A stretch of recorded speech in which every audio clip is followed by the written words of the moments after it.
Opa! Bom dia, pessoal, tudo bom? Meu nome é Vicente Braga, eu sou sócio do Faz Advogados, responsável pela prática de bancário, meio de pagamento e fintechs.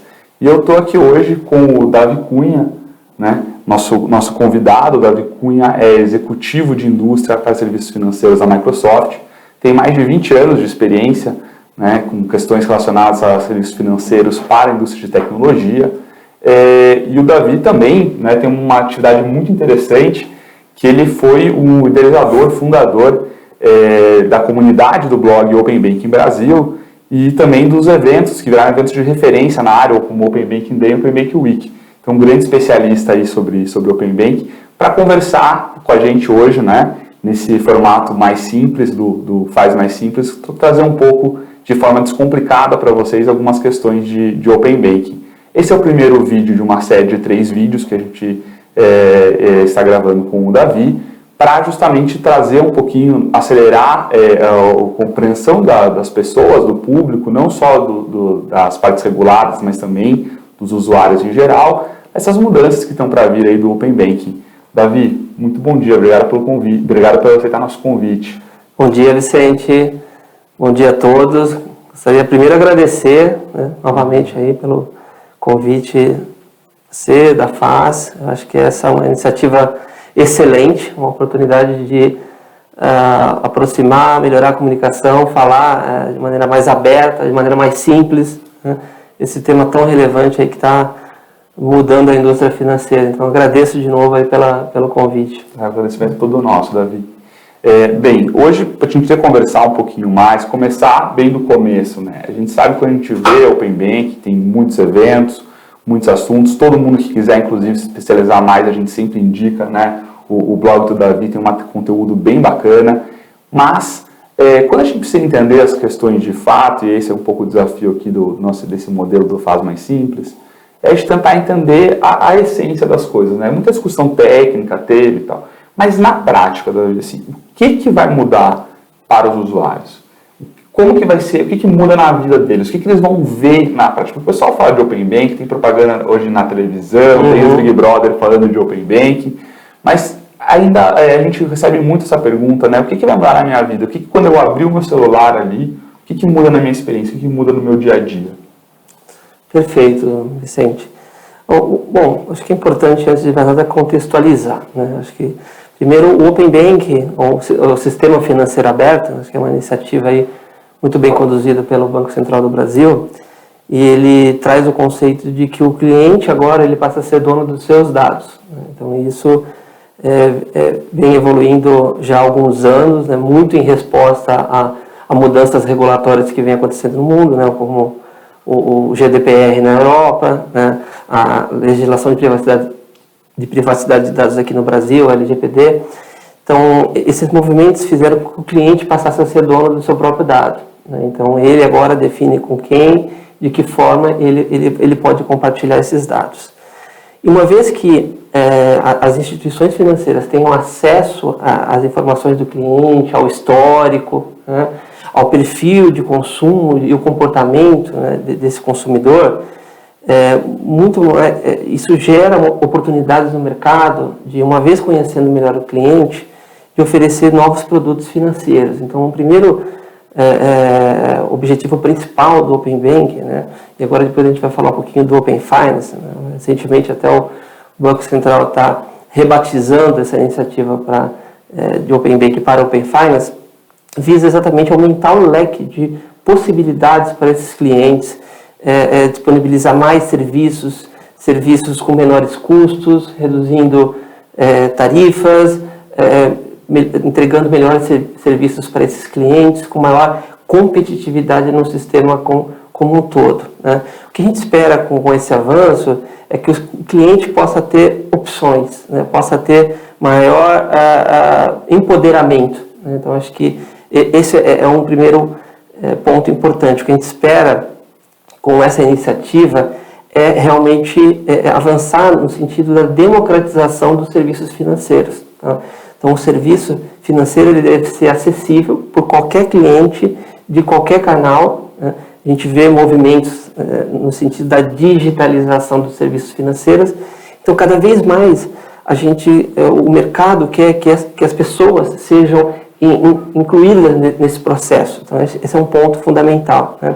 Não basta você entregar canais digitais, é preciso se comunicar melhor com essas pessoas, falar a língua dessas pessoas, oferecer serviços que realmente se aproximam e que elas possam usar no dia a dia. Então, eu acho que esse é o ponto. Então, o que a gente espera com o Open Banking é que ele dê opções para o cliente, por exemplo, escolher de qual banco, de qual financeiro ele quer obter um empréstimo, por exemplo, né? E se as condições para aquele cliente do empréstimo não são boas, o Open Banking vai permitir que os seus dados, né, o relacionamento que essas pessoas têm com as instituições financeiras atuais sejam compartilhados com dessa nova instituição. Então, por exemplo, se o cliente identificou que ele tem uma oportunidade para obter um crédito direto, um CDC, ou mesmo um consignado com uma financeira, ele vai poder pegar o histórico dele que ele tem com um banco,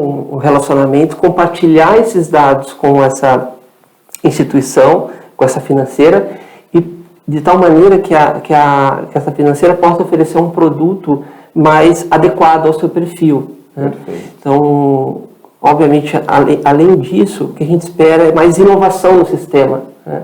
Então, a gente deve observar também que novas plataformas, fintechs, essas novas empresas que a gente observa avançando nessa economia digital, ofereçam novos serviços. Então, o que vai acontecer? O cliente, em vez de ter que, por exemplo, baixar o aplicativo do banco, ele vai poder, através de uma plataforma, de uma fintech, de um terceiro, com uma experiência mais simples, fácil e falando a língua daquele cliente, ele vai conseguir, por exemplo, contratar novos produtos, novos serviços e se aproveitando, obviamente, desse relacionamento, desse histórico, né, que ele tem com a instituição financeira. Então, isso vai permitir que o cliente possa pegar seus dados, portar esses dados entre instituições, montar um leque de produtos e serviços financeiros, inclusive compondo serviços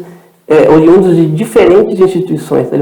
Isso que você está dizendo é bem interessante, Davi, porque assim, a gente acaba, eu sei que é muito difícil a gente falar o que vai acontecer, como que vai ser na prática, porque tem muitos detalhes sendo discutidos ainda, né? Mas quando você diz que ele vai poder agregar, a gente tem visto aí em experiências comparadas alguns exemplos de agregadores de serviços financeiros, né? Que você tem ali uma plataforma na qual você pode buscar diferentes serviços que você queira e depois escolher o seu fornecedor. Acho que a gente está muito acostumado a isso, né? Eu sei que o exemplo não é exatamente igual, mas está acostumado, por exemplo, vai comprar uma passagem. Você escolhe para onde você quer ir, em que data você quer ir, e de repente você vê quem vai prestar aquele serviço para você, mesmo alugar um carro, né? A gente sabe que vai ter isso também, né? Vai ter esperado pelo Banco Central, inclusive, essa figura desse agregador, que gere uma experiência ali um pouco melhor para o usuário para ter acesso aos dados. Mas, pelo que a gente entende, também, quando você tem a sua conta do seu banco, você vai conseguir nela dar alguns comandos de compartilhamento de dados para poder trazer, né, um grau maior de informação para aqueles outros prestadores que eventualmente você não tem um relacionamento consolidado, mas que você quer que tenha acesso ao teu histórico para poder te dar uma condição melhor, um produto melhor financeiro. É mais ou menos isso, Davi? É mais ou menos isso. Nós esperamos que com o avanço do Open Banking, novas plataformas digitais nasçam exatamente com o intuito de facilitar, né, e simplificar a conexão dos serviços financeiros com os consumidores finais. Um exemplo clássico de benefício está numa figura do agregador, né? Acho que um exemplo aí bem conhecido no mercado, a figura, por exemplo, do Guia Bolso. O Guia Bolso é uma instituição que você, através de um aplicativo, né, no celular, ele se conecta em diferentes instituições financeiras, traz essas informações, esse histórico, agrega e oferece serviços para o cliente, ajuda o cliente nessa jornada financeira, né, conhecer como é que está seu perfil de gastos, né. O agregador ele é bem interessante porque ele vai poder não só conectar as informações das diferentes instituições, mas vai poder agregar valor, né. Então, o cliente vai, através da figura do agregador, vai conseguir entender, por exemplo, como é que está o uso do cheque especial através de uma instituição financeira, né. Então, o agregador vai lá, vai buscar esses dados e aí vai poder alertar esse consumidor de que ele está fazendo um uso extensivo desse cheque especial. O Open Banking vai dar permissão para que esse agregador se conecte em outros bancos que o consumidor já tenha relacionamento. E aí, com base nessa conexão, com base nesse histórico de comportamento, o agregador vai buscar esses dados, classificar essas informações, fazer muito uso de tecnologia, isso é muito importante. As plataformas digitais eles já nascem com esse conceito de uso efetivo de tecnologia para que, feita essa análise de dados, ele consiga recomendar, por exemplo, que uma outra instituição, uma financeira ou mesmo um outro banco tenha um produto de crédito, por exemplo, mais atraente do que o cheque especial, dando a sugestão, inclusive, ou facilitando a portabilidade. Então, podem nascer instituições que simplificam a portabilidade da informação. Pegue os dados de uma instituição e mova para outra instituição, de tal maneira que o cliente possa escolher de onde ele quer consumir esse serviço financeiro. Então, esse agregador ele pode evoluir para virar uma espécie de marketplace, onde o cliente vai poder consumir, por exemplo, um consignado de um banco, um cheque especial de um outro banco, um produto de crédito diferenciado de uma financeira, ou mesmo um produto de seguro, oferecido por uma entidade ou com uma seguradora. Então, essa visão de marketplace é muito poderosa. Eu acho sensacional você estar comentando, Davi, porque isso ajuda a gente a perceber um pouco que é uma dinâmica, que a gente vê muito na regulação financeira, que não é como se tivesse uma coisa que fosse mudar o mundo do dia para a noite. Você tem sempre uma mudança que ela vai agregando aos poucos e com experiências que estão a ser conhecidas. Então, você citou aqui o caso do Guia Bolso, que por mais que até teve algumas questões que foram discutidas, até judicialmente, sobre o que poderia fazer, teve alguns outros competidores que se sentiam prejudicados pelo modelo, isso foi bastante discutido. Mas mostra que já tinha uma semente dessa ideia, E você comentou agora o marketplace, a gente viu muito nas corretoras nos últimos anos, e mesmo alguns bancos que passaram a montar um sistema como esse, que faziam um supermercado de investimentos, Com várias opções de investimentos, você podia, dentro de uma corretora determinada, acessar produtos de investimento de vários outros bancos, inclusive, Bancos, financeiras, além de, claro, as ações você já conseguia sempre, mas de outros prestadores de serviço. E você está vendo todas essas ideias interessantes, elas são agregadas para dar uma experiência unificada e feita de uma forma mais padronizada e está trabalhando muito com essa ideia dos dados do usuário. E nisso que você fala dos dados do usuário, Davi, então só para confirmar e ficar bem consolidado, que eu acho importante, isso quer dizer o quê? Então, hoje você vê muitas fintechs, por exemplo, o pessoal tentando começar, só que geralmente é uma base de dados menor, é uma clientela que vai crescendo aos poucos, mas que não é tão consolidada. Se você quer pegar um crédito com uma fintech dessa, você acha que pode te dar uma taxa mais atrativa, mas você tem um histórico de relacionamento muito extenso com um banco mais antigo, você pode acessar esse banco mais antigo e falar, olha, compartilhe meus dados de crédito com essa fintech para que ela possa me dar uma boa proposta? Essa ideia, você colocou bem no exemplo, o mercado de investimentos já utiliza esse conceito de marketplace, onde, por exemplo, uma instituição financeira agrega produtos de investimentos de terceiros.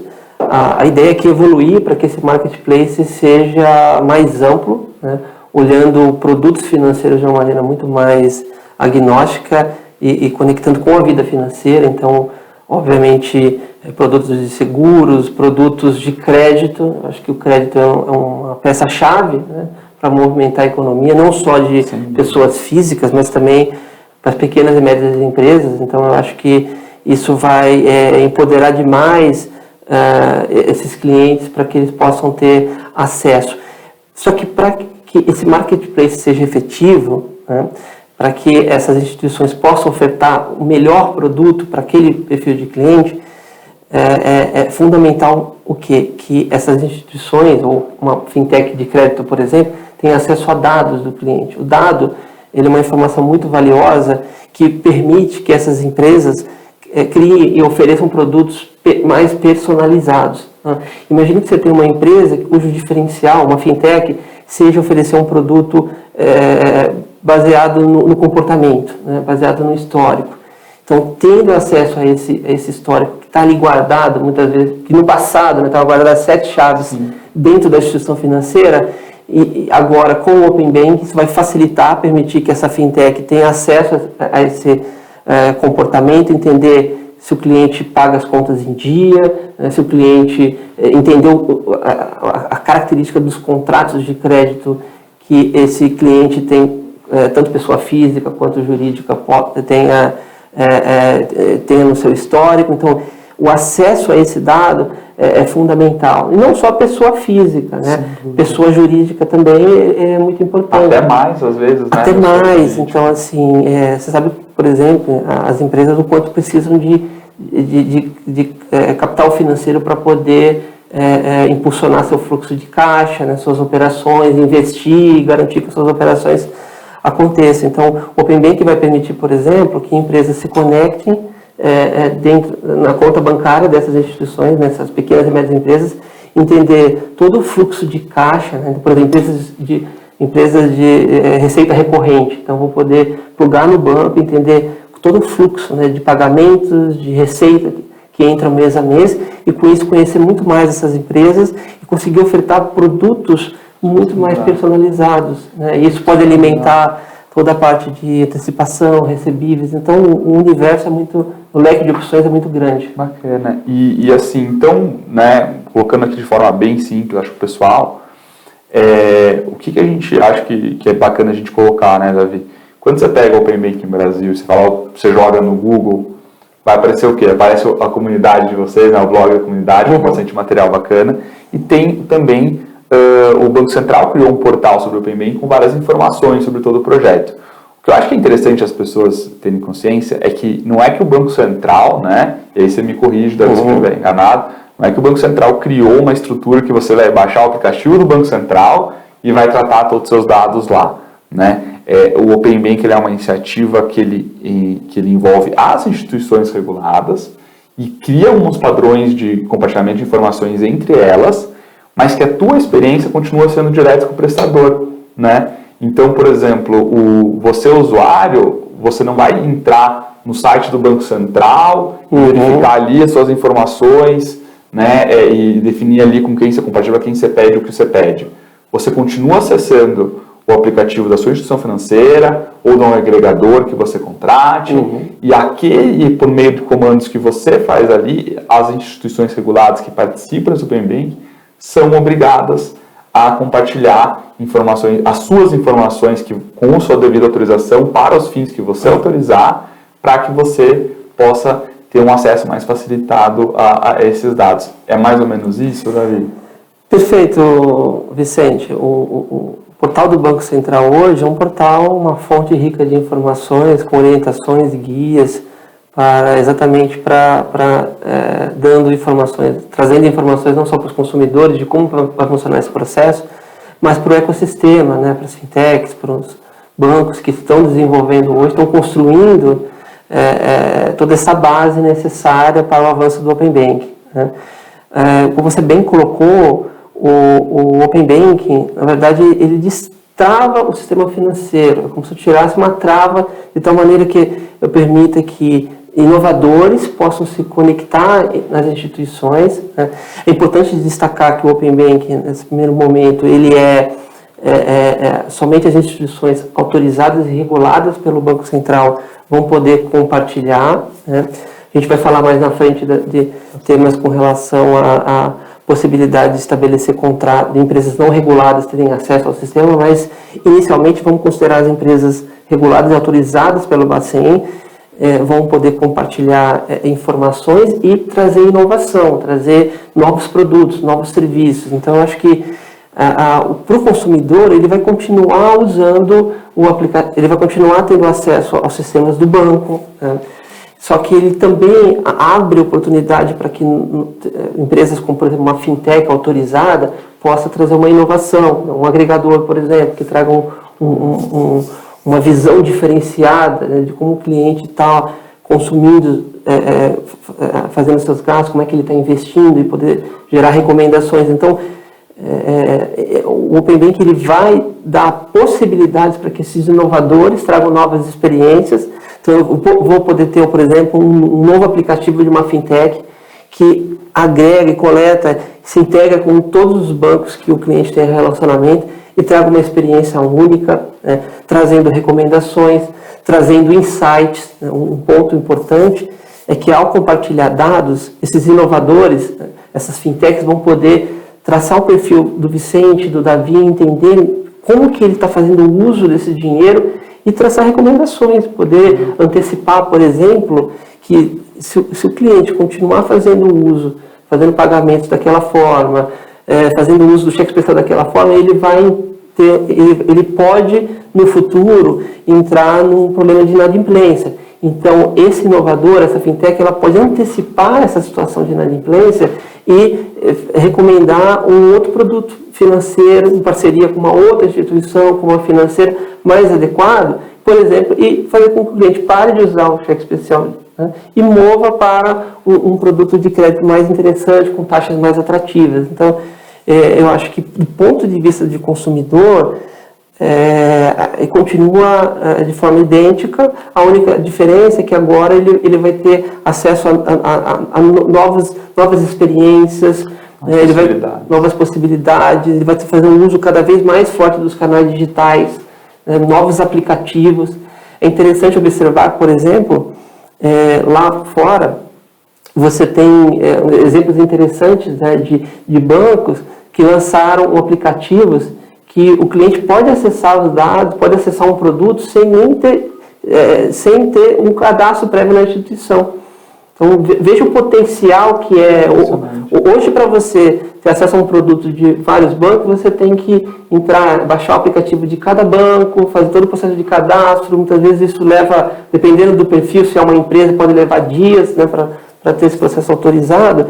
Agora não, agora eu dou possibilidades, inclusive, de uma instituição, né, um exemplo clássico lá fora, de um banco que criou esse aplicativo, onde o cliente rapidamente baixa o aplicativo, se conecta e consegue ter acesso a produtos de investimento, produtos financeiros, sem ter que fazer o cadastro dessas instituições. Ele simplifica esse processo, essa jornada. Interessante, muito legal, Davi. Davi, como você já antecipou, né, no nosso próximo encontro a gente vai discutir os modelos de parceria com instituições não reguladas e também um pouco o que impacta isso, os esforços de conformidade que serão exigidos, né, de todos esses agentes que participarão do Open Banking, né, a conformidade, o compliance, que a gente escuta falar bastante. No próximo encontro, o Davi vai conversar com o Pedro Pinho, que também é nosso sócio aqui da área de bancária, meio de pagamento e fintechs. E aí a gente vai abrir tempo para o nosso terceiro e último encontro, que a gente vai discutir algumas questões mais relacionadas, de fato, a esse novo passo do Open Finance.